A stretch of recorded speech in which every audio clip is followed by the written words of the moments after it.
when the band decided to get rid of Boogie Hotel, I went with the deal. Yeah. And I stayed with them about 3 years, but they didn't, they weren't managing the studio very well. Albert Grossman called me at home and he invited me to come up to Bearsville. And I went up there and I interviewed with him.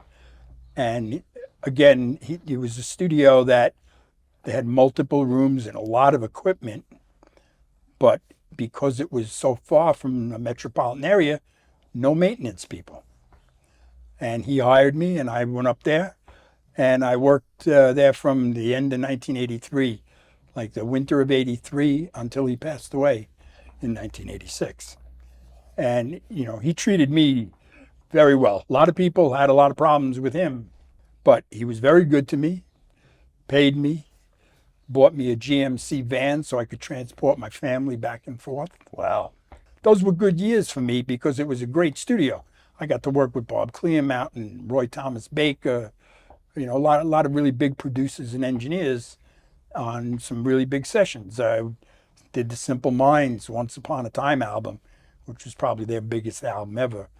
I don't think my career would have functioned half as well had I gone to work for a corporately owned studio like Sony or anything like that. All the studios I worked for were private owners. FOGHAT, Albert Grossman at Bearsville, the Selby brothers, father and son at Electric Lady. You know, every place I went, there was a privately owned studio. And they were great years. Albert had a great impact on me, though. When we first moved here, I lived in Bearsville, and Albert had a wonderful his big house, and he had, you know, the club as well.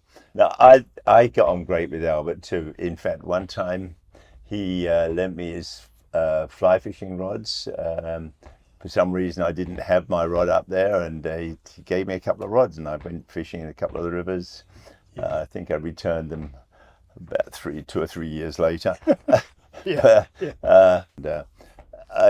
My relationship with him was cool. He was really cool. I remember, like, when I got my first real car, Jensen Interceptor, I went up there, and he sat in the seat, and he said, he was a real character. He was a real perfectionist. Yes. As well.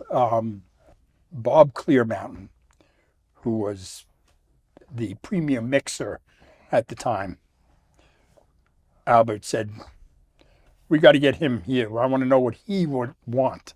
Okay. So he described exactly what he wanted. And then I told him that Albert would do anything he wanted. And we did.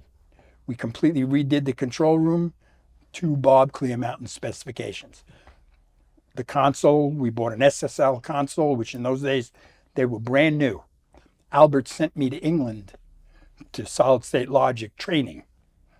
And I got factory training to be able to take care of the console for him.